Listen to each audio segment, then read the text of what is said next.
As more people head outside to take in the fall colors, word of caution about ticks that are carrying diseases. This summer's young deer ticks are turning into this fall's adults, with their numbers expected to peak in October. Experts say up to 40% of those ticks can transmit Lyme and other illnesses. News Center Maine's Vivian Lee tells us what you can do now to keep you and your pets safe. Many people connect deer ticks with summer, but the blood-sucking parasites can be the most active right now. By the end of September, we'll really start to see those adult deer ticks picking up in numbers and their activity. Griffin Dill is the manager of the University of Maine Tick Lab. Dill says the ticks will be busy looking for a final host for the season.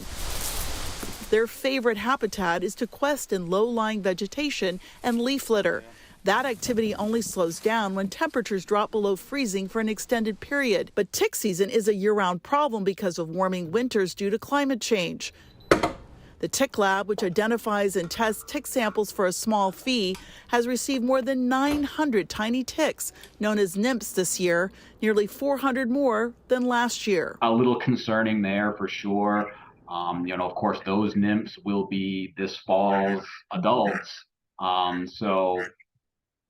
It's certainly the potential again for high tick activity. This is the first year the lab is tested for the Powassan virus carried by deer ticks. It is scarce and can cause severe neurological problems such as brain or spinal cord swelling, and there is no treatment.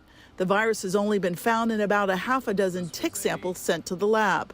According to the Maine CDC, there have only been 4 cases so far this year. The first and only fatal case was Bobby Weymouth, who died May 14th after exposure to the virus. Anne Marie, his wife of 23 years, has been speaking out since his death to raise awareness, especially among healthcare providers, to look out for the early signs. Hand weakness, paralysis, confusion. Why does this person have this problem? Oh, they live in Maine. It could be from a tick bite. Do the blood test right away so you can rule that out. Bobby was a race car enthusiast who raced at tracks throughout the country. Anne Marie donated one of his race cars to the New England Racing Museum of Loudon, New Hampshire. The car's display will also be tied to a Powassan virus awareness exhibit.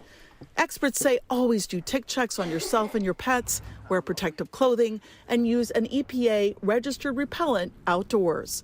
Vivian Lee, News Center, Maine. We have much more information on ticks in Maine, the diseases they carry, and where you can find some real-time tracking information from the Maine CDC right now in the News Center Maine app.